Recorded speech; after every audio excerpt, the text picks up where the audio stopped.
Hi friends, welcome to Surya kitchen.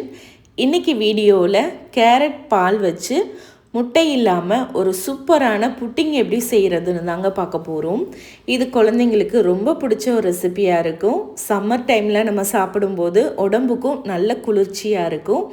இப்போது இந்த recipe எப்படி செய்கிறதுன்னு பார்க்கலாம். ஃபஸ்ட்டு இந்த ரெசிபி செய்கிறதுக்கு கடல் பாசி எடுத்துக்கோங்க. இந்த மாதிரி பாக்கெட்டில் இருக்கும். சைனா கிராஸ்ன்னு சொல்லுவாங்க. இது உங்களுக்கு எல்லா சூப்பர் மார்க்கெட்லேயுமே கிடைக்கும். இது பார்க்குறதுக்கு இப்படி தான் இருக்கும். இது ஒரு 8 கிராம் எடுத்துக்கோங்க. இந்த மாதிரி சின்ன சின்ன பீஸாக கட் பண்ணி எடுத்துக்கோங்க. இப்போ இதில் 250 ml கப்பில் 1 கப் அளவுக்கு தண்ணி சேர்த்துக்கோங்க. சேர்த்துட்டு இதை அப்படியே ஒரு 10 நிமிஷம் ஊற வச்சுக்கோங்க. இப்போ அடுத்ததாக 1/4 கிலோ கேரட் எடுத்துக்கோங்க. நல்லா ஃப்ரெஷ்ஷான கேரட்டாக வாங்கிக்கோங்க. கேரட்டை நல்லா கழுவிட்டு தோல் சீவிட்டு இந்த மாதிரி நல்லா தின் ஸ்லைஸாக கட் பண்ணி எடுத்துக்கோங்க. இப்போது கட் பண்ணின கேரட்டை ஒரு அகலமான பாத்திரத்தில் சேர்த்துக்கோங்க.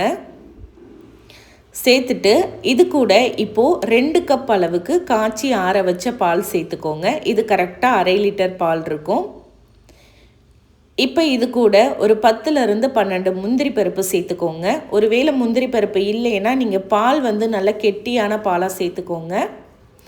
இப்போது பால் நல்லா கொதி வர ஆரம்பித்ததும் அடுப்பை மீடியம் ஃப்ளேமில் வச்சுட்டு ஒரு மூடி போட்டு மூடி ஒரு 10லேருந்து 12 நிமிஷத்துக்கு அந்த கேரட்டை பால்லையே நல்லா வேக வச்சு எடுத்துக்கோங்க.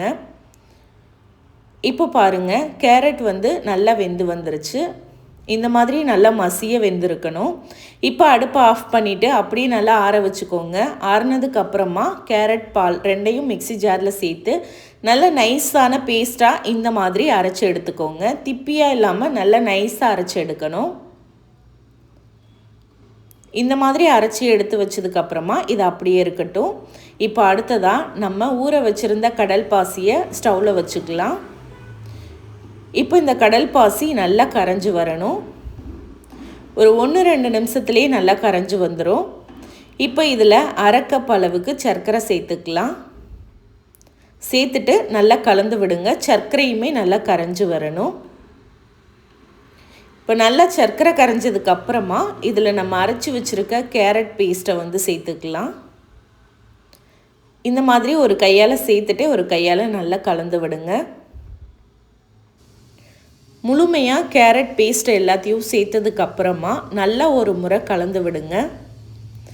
இப்போ இதில் ஃப்ளேவருக்காக நான் ஒரு 1/4 டீஸ்பூன் வெனிலா எசன்ஸ் சேர்த்துக்கிறேன். இது இருந்தால் சேர்த்துக்கோங்க, இல்லைன்னா அரைக்கும்போது ஏலக்காய் சேர்த்து அரைச்சிக்கோங்க. இப்போ இது கூட கலருக்காக கொஞ்சமாக நான் ஆரஞ்சு ஃபுட் கலர் சேர்க்குறேன். இது ஆப்ஷனல் தான், விருப்பம்னா சேர்த்துக்கோங்க, இல்லைன்னா தேவையில்லை. சேர்த்துட்டு நல்லா கலந்து விடுங்க. இப்போ இது கொதிக்க ஆரம்பிக்கும்போது அடுப்பை ஆஃப் பண்ணிடுங்க. அவ்வளோதான், ரெடி ஆயிருச்சு.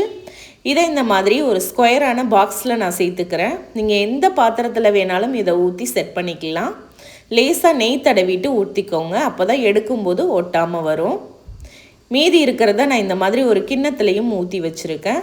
இப்போ இதை அப்படியே நல்லா ஆற வச்சுக்கலாம்.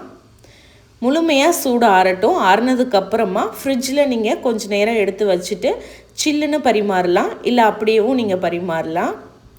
இப்போ இந்த மாதிரி ஒரு பிளேட்டில் கவிழ்த்தி வெளியில் எடுத்துருங்க.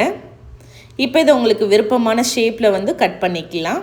அவ்வளோதாங்க, முட்டை இல்லாமல் சூப்பராக நல்ல டேஸ்டியான ஒரு கேரட் புட்டிங் ரெடி ஆயிருச்சு.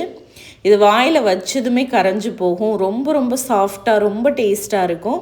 குழந்தைங்கள்லாம் நல்லா விரும்பி சாப்பிடுவாங்க. நல்ல ஒரு ஹெல்த்தியான ரெசிபியும் கூட. கண்டிப்பாக ட்ரை பண்ணி பாருங்கள். ட்ரை பண்ணிவிட்டு எப்படி வந்ததுன்னு மறக்காமல் கமெண்ட்டில் சொல்லுங்கள். இந்த ரெசிபி உங்களுக்கு பிடிச்சிருந்தால் லைக் பண்ணி ஷேர் பண்ணி சப்ஸ்கிரைப் பண்ணிக்கோங்க. தேங்க்யூ ஃபார் வாட்சிங்.